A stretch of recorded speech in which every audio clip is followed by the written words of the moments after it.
because the Democrats are owned by the insurance companies. Remember that. And so they have a problem. That's why it's hard to get it fixed, because they are totally owned and controlled by the healthcare, by the insurance companies. Healthcare insurance, but the insurance companies themselves. So when you want to do something that's good for the people but bad for the insurance companies, it's very, very hard for them to go in a different way. Now, Republicans never do that kind of thing, right? You're owned by nobody, right? Nobody. See, a young girl up here say yes. Some of them are a little bit shaky, but they're Republicans. We love them. We love them anyway, right, Mike?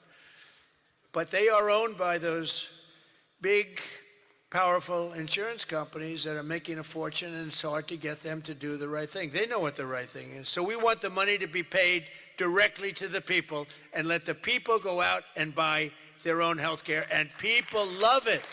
They love it. We can own the issue. For the first time ever, Republicans can own that issue. I'm also asking you to take swift action to codify my most favored nation policy on drug prices, the biggest. That alone should win the midterms.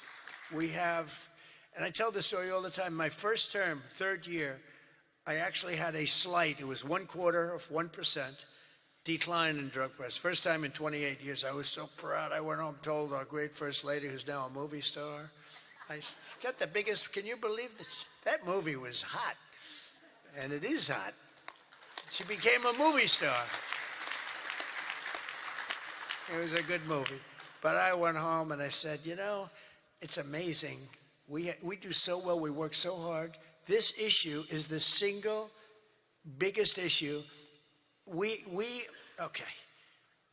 I had a news conference, I'm embarrassed to say, a long time ago, my first term, third year, because I went up to a level that I did things that nobody's ever done. 28 years, I brought it down 0.25%. Now I brought it down 80%, 90%, 75%, depending the way it's driving the fake news crazy, because I say 400%, 500%, 600, depending on the way you want to talk about it, if you want to talk about pricing.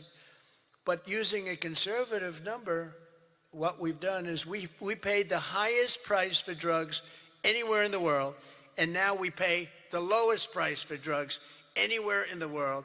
We are tied for the lowest price.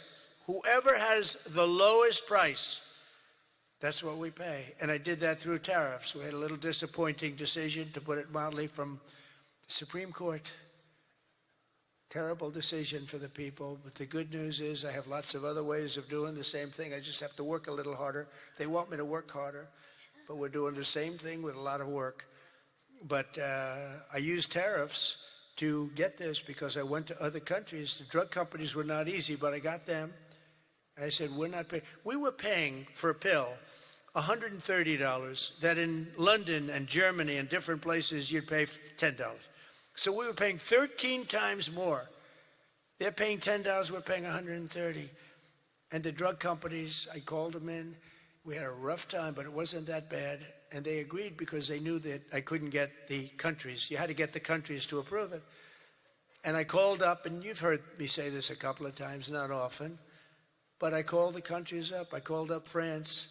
I said, Emmanuel, you have to cut your good friends from America a reasonable deal. What's happening is you are paying a tiny fraction for drugs. No, Donald, I cannot do anything about that. I said, you can. He said, no, I will not do it. I will not do it. Because he'd have to raise his pill from $10 to $20 and maybe even $30. Ours would come down from $13, $130 down to $20. Think of that. From $130. That's what you're going to get. From $130 to $20. But he has to double his price from $10, and they were the boss. I said, no, you will. No, Donald, I cannot do that. And I heard this from all the other countries, too, very elegant people. And they were saying, no, we cannot do this. We will not do this. I said, yes, you will, 100%. No, we will not. Because, they have to double up their prices. And I said, well, here's the story. If you don't do it, I'm going to put In the case of Emmanuel, I said a 100% tariff on all wines and champagnes coming into the United States. No, no, Donald, you cannot do that. I said, I've already got the legislation. It's right in front of my desk. I'm going to sign it. Emmanuel, he said, Donald, I will agree to this. So he agreed. Everybody agreed. I got every country to agree. And now you've done something that no other president could have done. No, I don't want to brag. But, you know, they've said this about a lot of things. No other president could do some of this shit I'm doing. No other president. The things I'm doing, nobody else was going to do it. They say it all the time, sir, could you do this? You're the only one can do it. But we got it done, and we got the countries to all go along. Because I said, if you don't do it, I'm going to raise your tariffs to 200%, to 150%, and that's 10 times more than I'm asking for.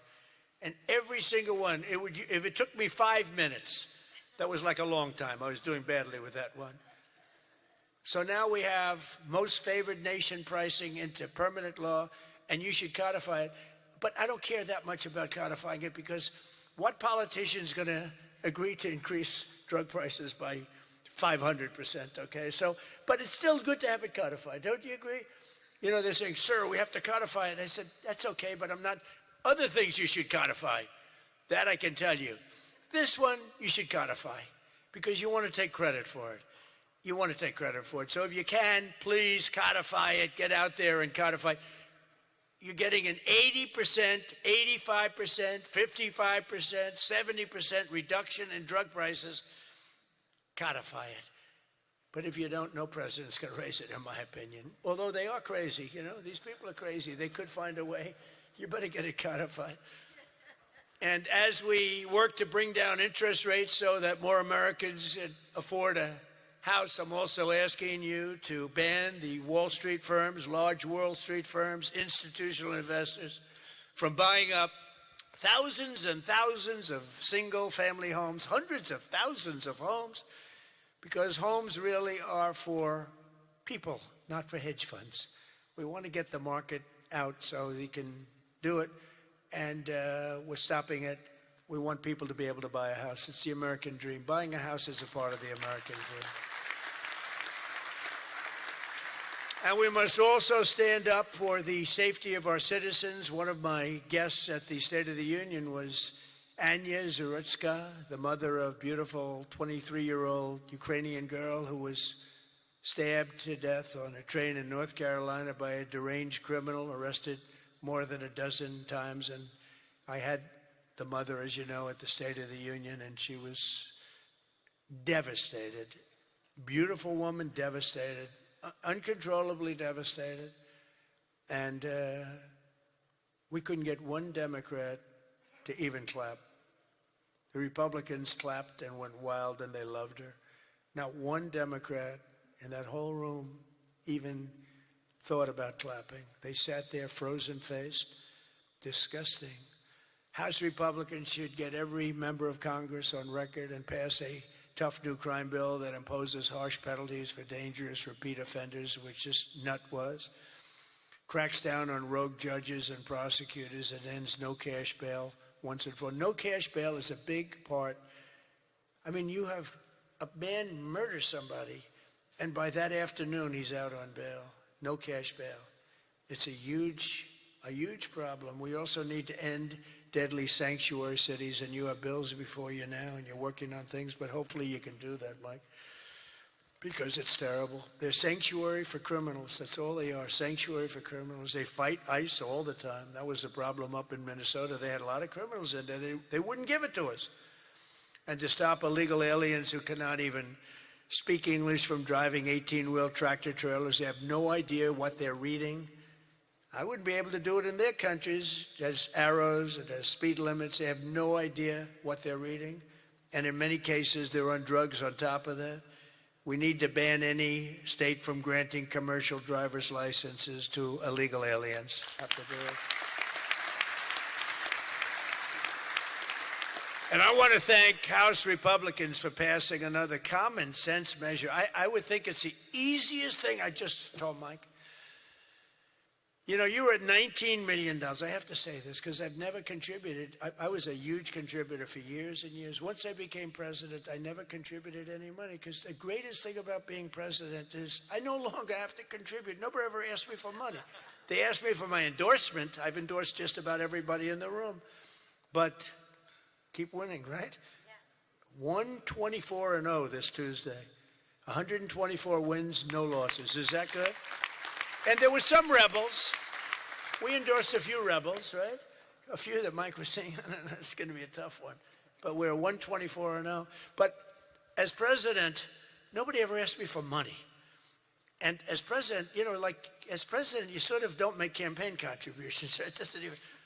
But I heard you were at $19 million today. I said, has that ever been done? No, sir, it's a record. But 20 would sound better, right, Mike? Yes. He said, I'm going to give you $1 million. It's the first time I've done it. I never did it before. I never did it before.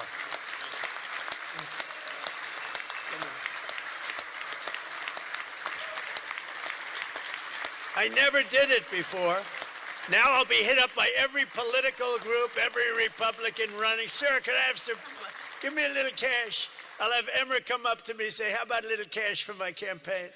I will no longer have the excuse that as president, anyway, no, but we had to hit the 20, right? We had to hit the 20. That was a hell of a thing. You beat it by a lot. You beat the record, the previous record by a lot. But I want to thank House Republicans for passing another common sense measure, to me the easiest of all, the Save America Act, to protect our sacred American.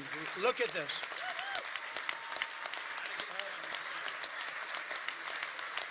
Look.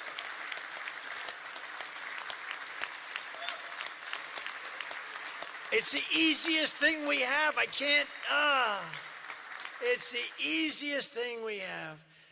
Now, the problem is you call it the SAVE Act, and nobody knew what the hell the SAVE Act. Have you been seeing, I've been working overtime the last month. It's called the, capital the Save America Act. And I saw Schumer yesterday, we will stop Save America. He's getting killed. They can't do it. And then the things within the Save America are so good. But just the title. So we had that with MAGA. Greatest name of all time. Make America Great Again. MAGA. It just worked. You know, I had something, Keep America Great. It was good, but it didn't have that MAGA. You know, there was nothing you could see. I had CAG. And CAG, I said, you know, no longer, that's not good. But MAGA is great, and we'll always respect MAGA. We love MAGA. We're never going to let you down with MAGA.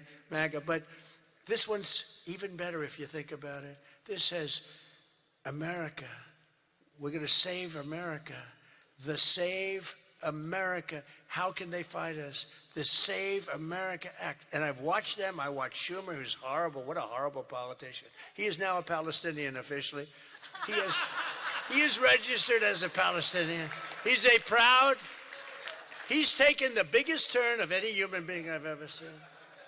He's gone from totally pro-Israel to totally pro-Palestinian. He wants to protect the Iranian people that are quite nasty. But it's very simple. All voters must show the act. Voter ID. Ready? This is not complicated. Voter identification. Now, if, you know, I have a whole list, but I don't want to put, I have like hundreds of things on the list. If you go shopping, if you do this, if you buy a car, if you license a car, if you point to everything you need to have identification. So all voters have to show identification, ID. All voters must show proof of citizenship in order to vote. So you have ID and you have citizenship. So far, good. No mail-in ballots except for illness, disability, military, or travel. Mail-in ballots are a disaster. Jimmy Carter, the best thing he ever did, he headed a commission after he was president. It was the single best thing, and he did a thing on mail-in ballots. He said mail-in ballots should not be allowed because they are inherently dishonest. And we have seen it time and time again, and we just keep going with it. And I put that down as a top three. Look, no mail-in. Now, you have the exceptions for the military, and I would even say foreign-based military. But for the military, for disability, for illness, and if you're traveling, you know, you have an excuse, And I was lenient on that. But those three things. Then I added two more. These are best of, best of. These are called best of Trump. We should also add on to this bill. And so what I've asked Mike to do is to draw a new one with these few things added. And let's go for the gold. Let's not just get one like voter ID, but, it can be given to you by your daughter. Your daughter, she has to be of age, like above 6 years old, she's allowed to say. You had to see some of this stuff is so bad. They're doing everything possible because they know if we get this, they probably won't win an election for 50 years, okay? And maybe longer. And they're going to fight like hell. But boy, do they get killed. Because even the Democrats, you saw the numbers today, Democrats voted 86% that this stuff should be passed. The Democrats. With Republicans, you're at 98%. But Democrats are at 86, except for the people that run the Democrat Party, because they want to try and win elections illegally. It's the only reason you vote against voter ID is because you want to cheat. There's no other reason. They come up with reasons. They say, it's racist. That's their number one, racist. Then you have to explain it, and they're just sitting there mumbling. They can't explain it. And it's actually very insulting when they use the term racist. Very insulting to the people that they're trying to so-called defend, but they're not defending. Then I wanted to add two more to it because they're, I say 95%, maybe 100%. No men in women's sports, very simple. Add that in. And I wanted to add in one other, I'm not even adding in no open borders because, there's some people that like open borders. These people are crazy, but that's okay. Because I want 5 things that are like close to 100%. No transgender mutilation surgery for our children. You can't have transgender for our children. So those 5 things. 5 things. Voter ID, citizenship, mail-in ballots, no mail-in ballots.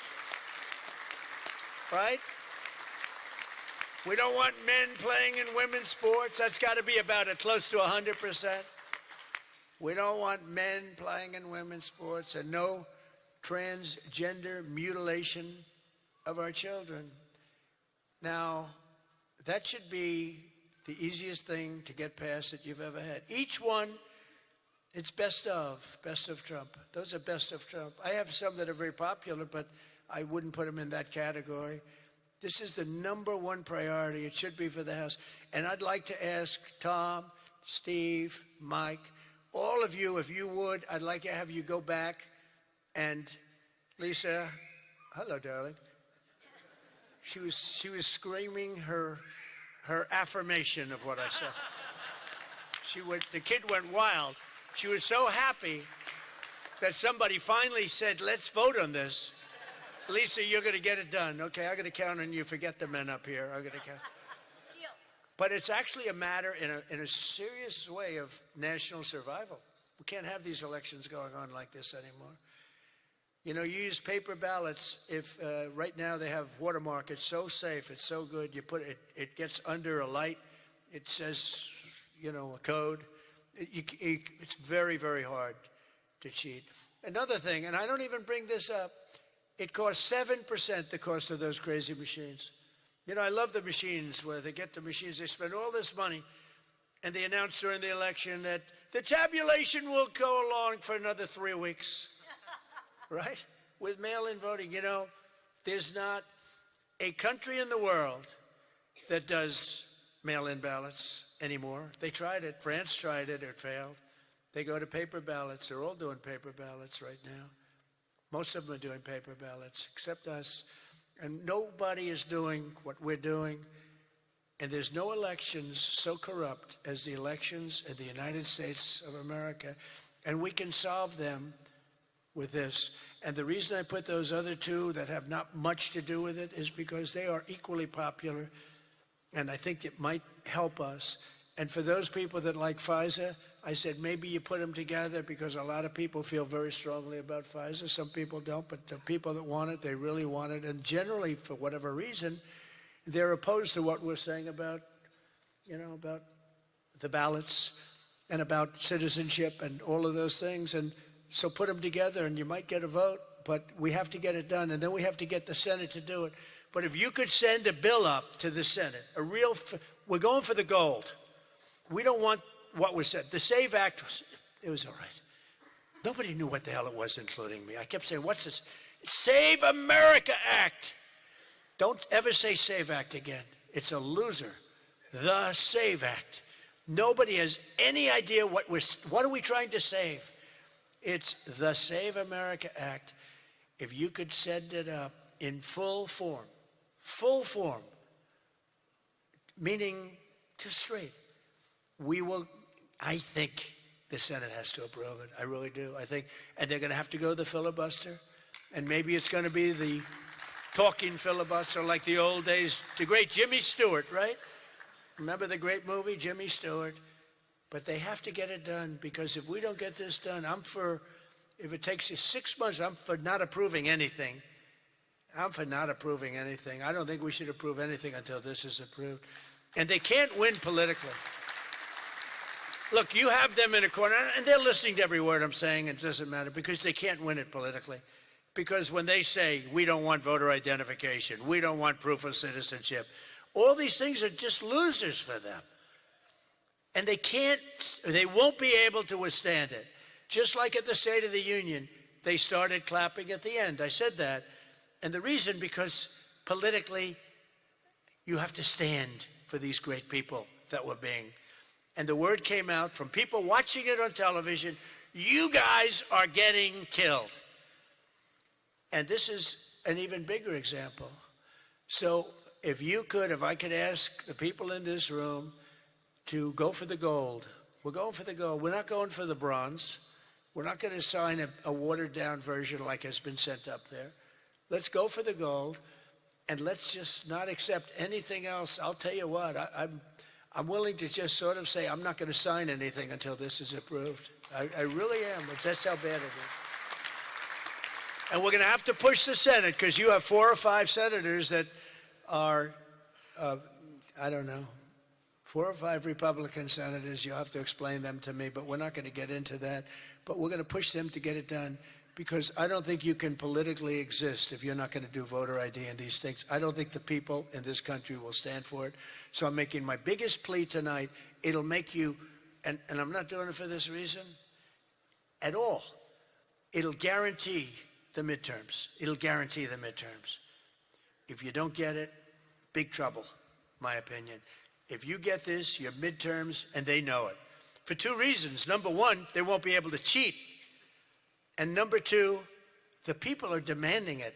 Every time I go out, Save America, sir, Save America Act. We want the Save America Act, sir. That's all they talk about. They don't talk about housing. They don't talk about anything. That's what they talk about. And if you send it up there, you're going to win the midterms at levels that you can't even believe. And you're going to win every election for a long time until somebody really screws things up, and hopefully that won't happen.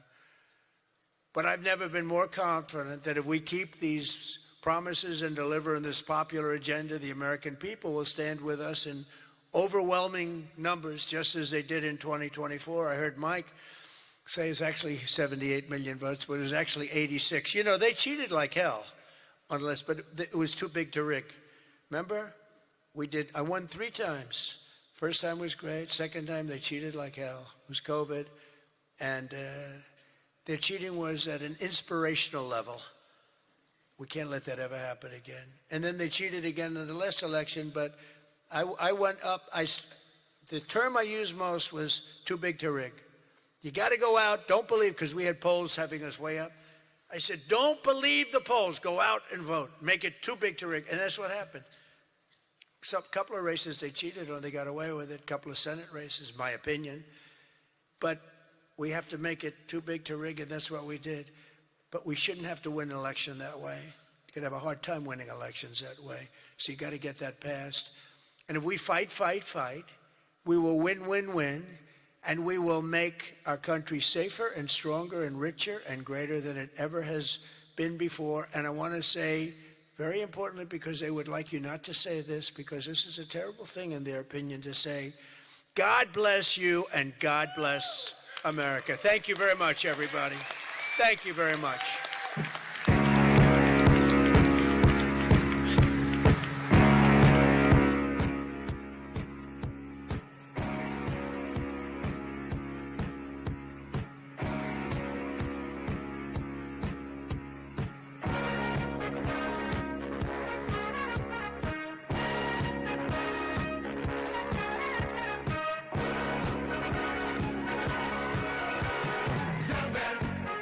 There's no need to feel down. I said, young man, pick yourself off the ground. I said, young man, cause you're in a new town. There's no need to be unhappy. Young man, there's a place you can go. I said, young man, when you're short on your dough, you can stay there. And I'm sure you will find many ways to have a good time. It's fun to stay at the YMCA. It's fun to stay at the YMCA. They have everything for your men to enjoy. You can hang out with all the boys. It's fun to stay at the YMCA.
Mic check on the.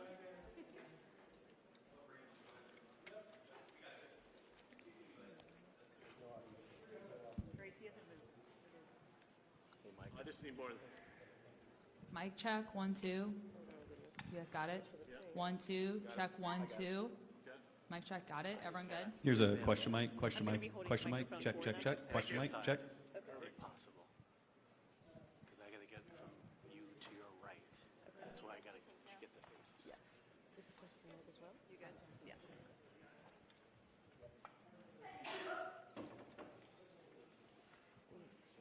You're saying on wireless, right? Yeah. It's clean. Nice job, man.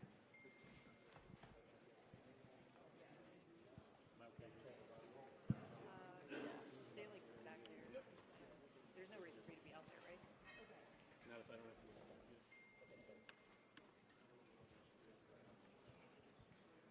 When this wraps, we're going to the call.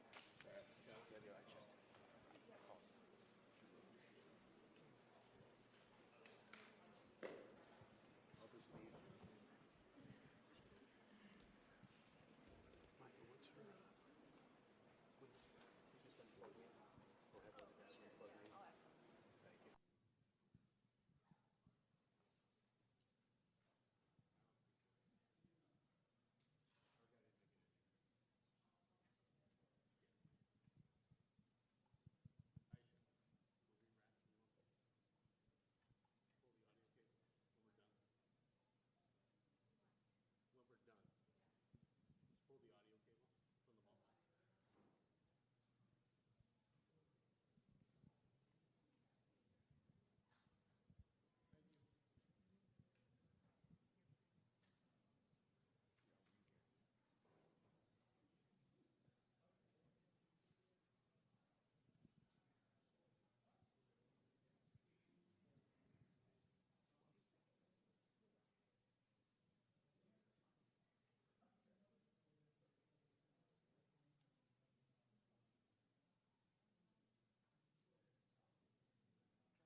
Hello, everyone. Thank you very much. It's been a very big 2 days, I have to say. And we'll be heading back to Washington, D.C. right after this. And I'd like to wish everyone a very good evening. And over the weekend, the United States military and the Israeli Defense Forces continued Operation Epic Fury very successfully. Over the past 9 days, we've carried out some of the most powerful and complex military strikes and maneuvers the world has ever seen. Now, you add that up to all of the other things, Midnight Hammer, getting rid of the nuclear threat from Iran, which was a big moment in history, in my opinion, and the great success we've had in Venezuela and all other places. Every place we've gone, we've had tremendous success. But while we're doing all of these things, we're achieving major strides toward completing our military objective. And some people could say they're pretty well complete. We've wiped every single force in Iran out very completely. Most of Iran's naval power has been sunk. It's on the bottom of the sea. It's almost 50 ships. I was just notified it's 51 ships. I didn't know they had that many. Didn't last very long. And these are fighting vessels. They're meant to fight, but they're not meant to fight against us. We continue to target Iran's drone and missile capabilities. Their drones are way down. Their drone manufacturing has been hit starting today. We know all of the places they manufacture the drones, and they're being hit one after another. Their missile capability is down to about 10%, maybe less. We're also hitting where they make missiles and where they deliver missiles. We've struck over 5,000 targets to date, some of them very major targets, and we've left some of the most important targets for later in case we need to do it. If we hit them, it's going to take many years for them to be rebuilt, having to do with electricity production and many other things. So we're not looking to do that if we don't have to. But they're the kind of things that are very easy to hit, but very devastating if they are hit. We are waiting to see what happens before we hit them. We could take them all out in 1 day, but it's all resulting in a 90% decline in various things, but in particular, Iranian missile launchers and 83% drop in drone launchers. As you know, the drone launchers are pretty well shot, but we're at over 90% decline in the Iranian missile launchers, which is very hard to reproduce and very hard to get. And usually what we were able to do through great equipment, a lot of smart people, as soon as they sent a missile up from a launcher, we were able to knock out that launcher within a period of 5 minutes or less, accurately right on the noggin. So now we have low-cost interceptors effectively combating Iranian drones, and our B-2 bombers recently dropped dozens of 2,000-pound bombs to destroy missile launchers all over Iran and buried deep under Iranian soil in many cases. The soil was no match. And we're also annihilating the manufacturing base that the regime uses to build drones and missiles at a rate that nobody thought was possible. We're knocking them out. We know where they all are. We're knocking them out very quickly. We're ahead of our initial timeline by a lot. I would say that we probably would not have thought after a month we'd be here, in addition to the fact that we've taken out the leadership twice and maybe 3 times. And we, as you know, we want to be involved.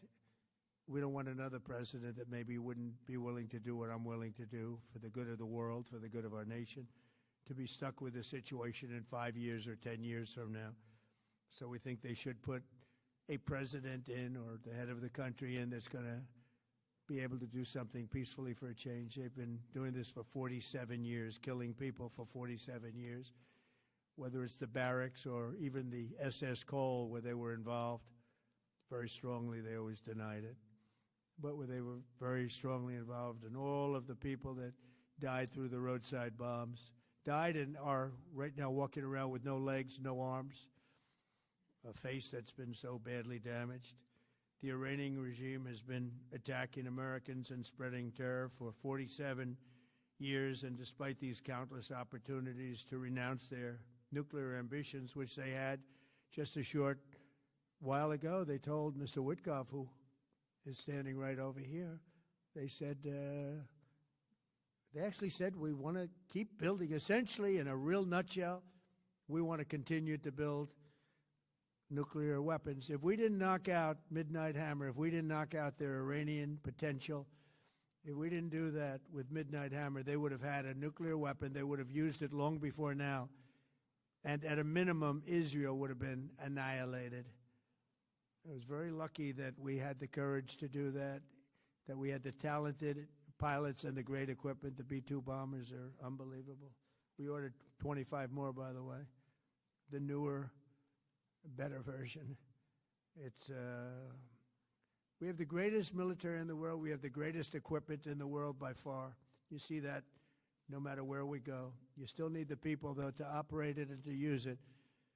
And those are the people that we cherish. Even after we obliterated their key nuclear sites in Operation Midnight Hammer, they never negotiated in good faith. They still continued to say, we want to build nuclear. We want enrichment at levels that were unacceptable.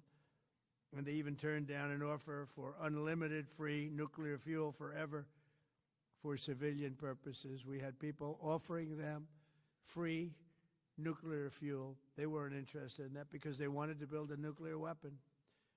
So instead, the regime was trying to reconstitute its weapons program at a different site.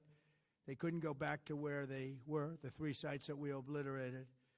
But they were starting work at another site, a different site, different kind of a site. And that was protected by granite.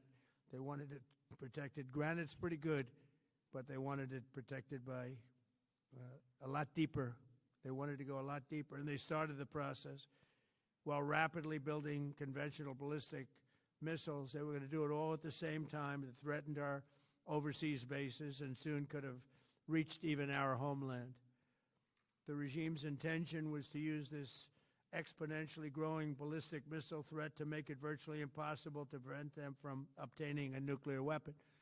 So as you probably saw, they had a tremendous number of missiles, most of which have now been used or destroyed, and very unsuccessfully used because we have been able, for the most part, to shoot them all down. What incredible technology. The Patriots have been unbelievable, and other things.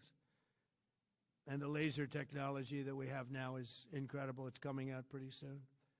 Where literally lasers will do the work of, at a lot less cost, do the work of what the Patriots are doing or what other things are doing. The situation was very quickly approaching the point of no return, and the United States found it intolerable, in my opinion, based on what Steve and Jared and Pete and others were telling me, Marco, so involved, that I thought that they were going to attack us. I thought they would, if we didn't do this at the time we did it, I think they had in mind to attack us. And if you notice, they did something which was very foolish, very stupid, I would say. They attacked their neighbors. And their neighbors were largely neutral, or at least weren't going to be involved, and they got attacked. And it had the reverse effect. The neighbors came onto our side and started attacking them, and actually quite successfully. If you look at Saudi Arabia, you look at UAE, Qatar, and others, but they were strong and they were smart, but they got attacked. Nobody, when I first heard it, I said, no, somebody made a mistake. There was no mistake. UAE had over 1,000 missiles shot at it, knocked them almost all down. On the very first day I came down the escalator in 2015, I said, quote, I will stop Iran from getting nuclear weapons, and all I'm doing is keeping my promise. Think of that. That was in 2015. I said it. It was a threat then and a much bigger threat now, but no longer a threat, not for a long time anyway. We want to keep it that way. As we continue Operation Epic Fury, we're also focused on keeping energy and oil flowing to the world. and I will not allow a terrorist regime to hold the world hostage and attempt to stop the globe's oil supply. And if Iran does anything to do that, they'll get hit at a much, much harder level. I will take out those targets that were easy and that I mentioned just before. We'll take them out so quickly, they'll never be able to recover, ever. If they want to play that game, they better not play that game. In the long run, oil supplies will be dramatically more secure without the threat of Iranian ships, drones, missiles, nuclear menace, or anything. So the Strait of Hormuz is going to remain safe. We have a lot of Navy ships there. We have the best equipment in the world, inspecting for mines. Again, most of their ships are down at the bottom of the sea, but we will hit them so hard that it will not be possible for them or anybody else helping them to ever recover that section of the world if they do anything. In recent years, the regime and its terror proxies have launched attacks on hundreds of commercial vessels. We're putting an end to all of this threat once and for all, and the result will be lower oil prices, oil and gas prices for American families. We've done that. We've done it. We've brought it very low. This was just an excursion into something that had to be done. We're getting very close to finishing that, too. In the meantime, during this brief disruption, the United States is offering political risk insurance to any tankers operating in the Gulf. So we're putting up risk insurance. We'll perhaps go alongside of them for protection. We don't think it'll be necessary if it is. And if they do anything, the price will be incalculable. It will be so great that they will have wished they never did it, because you have to keep the straits flowing.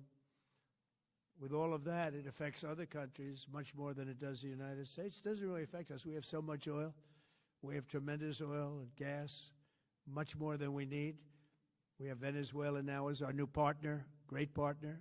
They've worked out so wonderful. We're working with the administration, the president, and it's a massive source of oil, gas, everything. But we're in a very good position, but very unfair to other parts of the world, like China as an example. I mean, we're doing this for the other parts of the world, including countries like China. They get a lot of their oil through the straits. So we're doing this. We have a very good relationship with President Xi in China. I'm going there in a short period of time, and we're protecting the world from what these lunatics are trying to do, and very successfully, I might add. We're also waiving certain oil-related sanctions to reduce prices. So we have sanctions on some countries. We're going to take those sanctions off till this straightens out. Then who knows, maybe we won't have to put them on. There'll be so much peace. But when the time comes, the U.S. Navy and its partners will escort tankers through the strait if needed. I hope it's not going to be needed, but if it's needed, we'll escort them right through. And we have the greatest mine-sweeping ability. We have the greatest ships, and all of we know exactly where they're placed. We'll get them out of there very fast, but we hope we don't have any of that. And again, if they do that, if they play that game, we're going to hit them at a level that they have not seen before. So we're winning very decisively. We're way ahead of schedule. Our military is the greatest in the world, with the greatest equipment and the greatest people in the world. Nobody's ever seen anything like it. Iran's a very powerful country. They were going to take over the Middle East. If we did not hit them, they were going to take over the Middle East. They had thousands and thousands since their last hit. They had thousands and thousands of missiles and everything else. Most are now destroyed. But they were going to take over the Middle East. Those weapons were aimed at Middle Eastern countries that had nothing to do with this. They were going to take over the Middle East, and they were going to try and destroy Israel. So we stopped it with good timing, and we're very proud to be involved in this, and it's going to be ended soon. And if it starts up again, they'll be hit even harder. Thank you very much for being here. Go ahead. Any questions? Thank you so much. Go ahead. Do you approve of Iran's new supreme leader? And secondly, can you tell us more about your call with Russian President Vladimir Putin today? Yes. What did you discuss? Yes, I had a very good call with President Putin. We had a lot of people on the line from our side, from his side. We were talking about Ukraine, which is just a never-ending fight. And look, there's tremendous hatred between President Putin and President Zelensky. They can't seem to get it together. But I think it was a positive call on that subject. And we obviously talked then about the Middle East. And he wants to be helpful. I said, you could be more helpful by getting the Ukraine-Russia war over with. That would be more helpful. But we had a very good talk, and he wants to be very constructive. Yeah, please. Yeah, please. Thank you, Mr. President. On Iran, you called it an excursion. You said it would be over soon. Are you thinking this week it will be over? Are No, you talking but soon. about days? I think soon. Okay, and with respect Very to... soon. Look, everything they have is gone, including their leadership. In fact, there are two levels of leadership, and even actually, as it turns out, more than that. But two levels of leadership are gone. Most people have never even heard about the leaders that they're talking about. So it's obviously been very, very powerful, very effective. To Cuba, you said that Cuba wants to make a deal. Yes. What would the United States get in return for that, and why should Americans trust Marco Rubio to negotiate it? Well, Marco Rubio is doing a great job. I think he's going to go down as the greatest Secretary of State in history. Look at what we've done as a presidency. Look at what we've done as an administration. They trust Marco, and so do the American people trust. He's been successful no matter where he's been. He also speaks the language, which is always nice and always helpful. But he's dealing, and it may be a friendly takeover. It may not be a friendly takeover. It wouldn't matter because they're down to, as they say, fumes. They have no energy. They have no money. They're in deep trouble on a humanitarian basis. And we don't want to see that, but they were very, very bad to a lot of people, as you know, and a lot of people living the Cuban-American vote, which I got at record levels. Very important. Those people are very important to me. I know what they went through. They went through hell. Some of them have gone on to be some of the most successful people in the country. Cuban-American business people, some of them are like the most successful in the country. And a lot of them are friends of mine because I've been fighting this battle with them for a long time. The Castro regime was brutal, but they lived off Venezuela. Now they don't live off Venezuela. Sends them no energy, no fuel, no oil, no money, no nothing. They lived without Venezuela. They couldn't have made it. And we cut them off from everything else. So, yeah, they're going to make either a deal or we'll do it just as easy anyway. Yeah. Please, go ahead. Tomahawk missile likely destroyed that Iranian girls' school. So will the U.S. accept any responsibility? Well, I haven't seen it, and I will say that the Tomahawk, which is one of the most powerful weapons around, is used by, is sold and used by other countries, you know that. And whether it's Iran, who also has some Tomahawks, they wish they had more, but whether it's Iran or somebody else, the fact that a Tomahawk is very generic. It's sold to other countries, but that's being investigated right now. Yeah, please. Thank you. Mr. President, you've said the war is, quote, very complete, but your defense secretary says this is just the beginning. So which is it, and how long should Americans be prepared Well, I think for you could this war say to it last both. for? The beginning, it's the beginning of building a new country, but they have no Navy, they have no Air Force, they have no anti-aircraft equipment. It's all been blown up. They have no radar, they have no telecommunications, and they have no leadership. It's all gone. So, you could look at that statement. We could call it a tremendous success right now as we leave here. I could call it, or we could go further, and we're going to go further. But the big risk on that war has been over for 3 days. We wiped them out in the first 2 days. When you think about it, it's incredible. We wiped out a big Navy, very powerful Navy. These were ships. These were serious ships. These were ships that you buy when you want to win battles. They're all on the bottom floor. The sailors are all running off their ships. They refuse to get on the ships. The Air Force is gone. Everything's gone. The missiles are down to a trickle. The drones are down to probably 25%, and they'll soon be down to nothing. We'll have where they manufactured the drones are under fire as we speak. They're being hit. So the rest is going to be a determination as to my attitude, along with the people in the Trump administration, what we want to do. Thank you. Yeah, please. Can I ask you, you mentioned you were going to waive certain additional oil waivers or sanctions. Can you talk a little bit more about that and address in particular? Well, are we're you looking to considering keep the measures oil prices down. We went artificially up because of this excursion into a very positive thing. I mean, this was an excursion that a lot of people wouldn't have done. I knew oil prices would go up if I did this, and they've gone up probably less than I thought they'd go up. But I don't think anybody thought we were going to be this quickly successful. This was a military success, the likes of which people haven't seen. We have the best military. We have the best equipment. We have, I believe, the best generals. We have the best. And this went very quickly.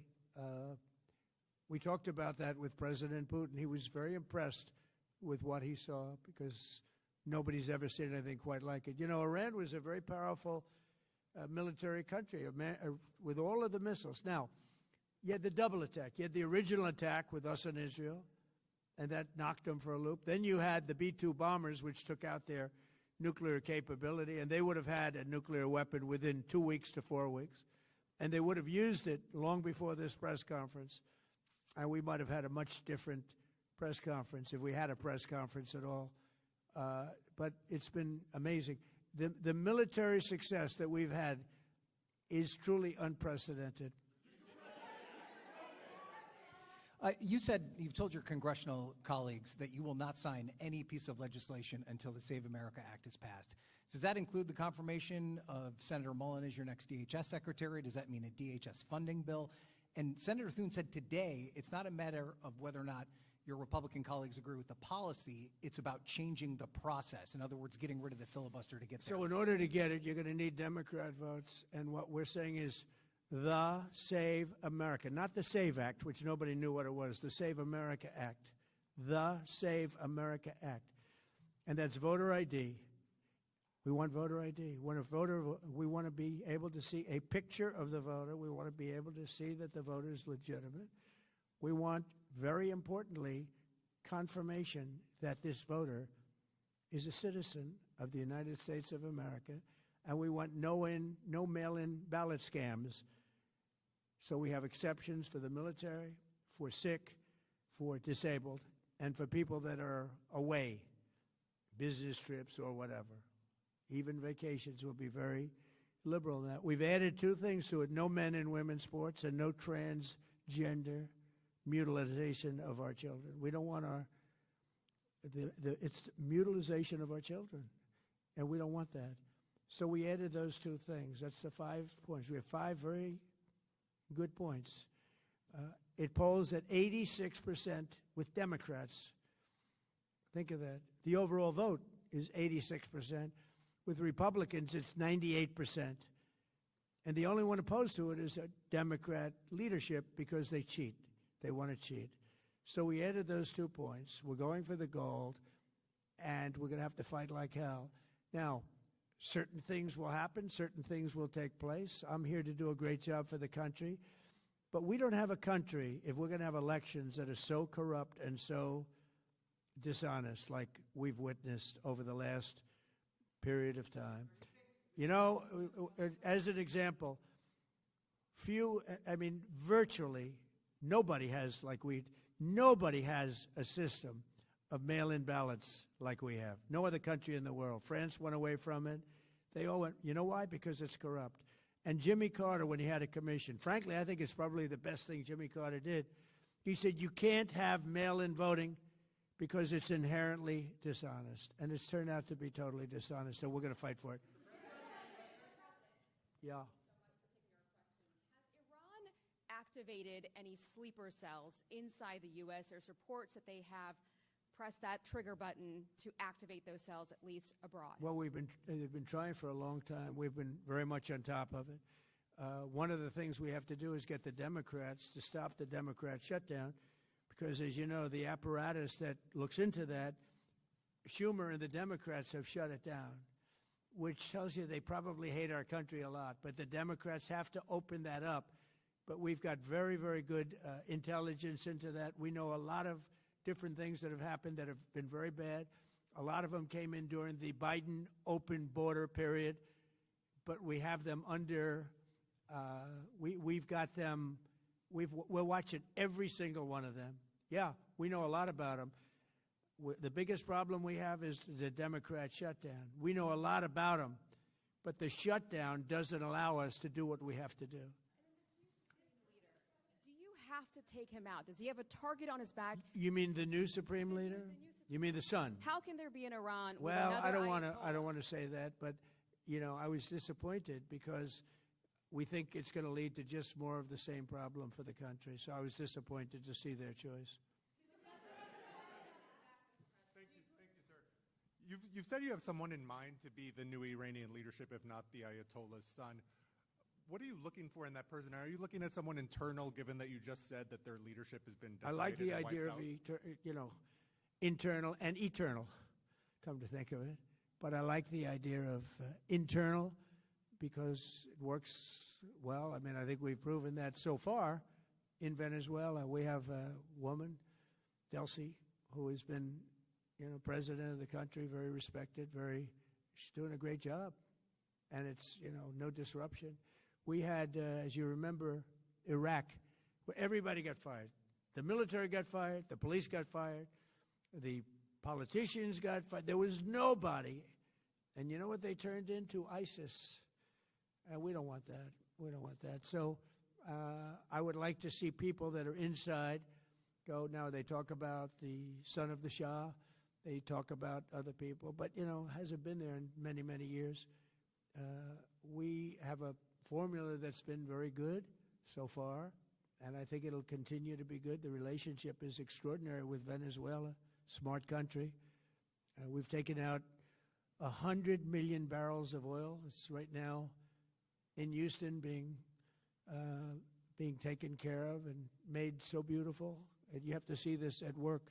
They have, it's brought to the refineries. It's being refined in Houston, which is made exactly for that product. And so far, but it's 100 million barrels of oil, and now they have another 100 million barrels coming. And it's like a partnership. We're getting along so well with them. It's great for Venezuela, and it's great for the United States.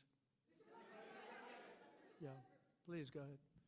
Mr. President, you just suggested that Iran somehow got its hands on a tomahawk and bombed its own elementary school on the first day of the war. But you're the only person in your government saying this. Even your defense secretary wouldn't say that when he was asked, standing over your shoulder on your plane on Saturday. Why are you the only person saying this? Because I just don't know enough about it. I think it's something that I was told is under investigation. But tomahawks are used by others, as you know. Numerous other nations have tomahawks. They buy them from us. But I will certainly, whatever the report shows, I'm willing to live with that report. Yeah, please. You said earlier that we've already won in many ways, but we haven't won enough. What do you consider enough? What's your baseline? Where they're not going to be starting the following day to develop a nuclear weapon. Where they'll look at that man and some other people from the administration and say, all right, we're not going to do it. They were not willing to say that. And when Steve called up and he said that to me, I said, well, here we go. Let's do it the hard way. But the hard way, I think, is probably the easy way. When basically I can see that they will no longer have any capacity whatsoever for a very long period of time of developing weaponry that could be used against the United States, Israel, or any of our allies. We have great allies in the Middle East, great countries that are allies. And they were staying out of it until they got hit. Someday they'll have to do a story. Why did he do that? Why did they do that? But they were going to hit them. If I didn't hit them first, they were going to hit our allies first. I believe, upon information and belief, But I believe that he was going to, they were going to take over the Middle East. They were looking to take over the Middle East. Now, had Operation Midnight Hammer not taken place, that was definite, because they would have had a nuclear weapon within a matter of weeks. But that took place. That was a setback. But look at the number of missiles they were able to buy and make over the last 6 months. And those missiles were aimed at various countries. And when you look at over 1,000 missiles shot at like UAE, they were looking to take over the Middle East. We got there first. We're lucky. I'll tell you what, the Middle East and those countries, very rich countries, are very lucky that I was president instead of somebody else.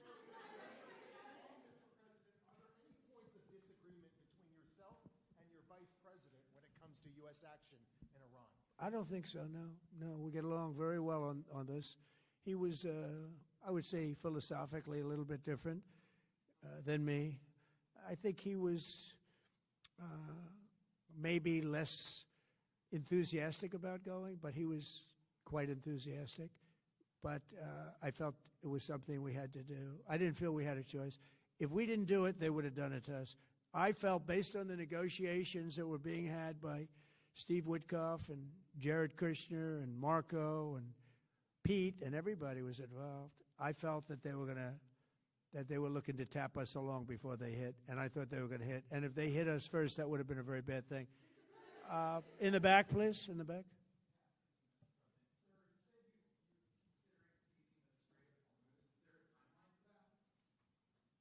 About the Strait, you mean?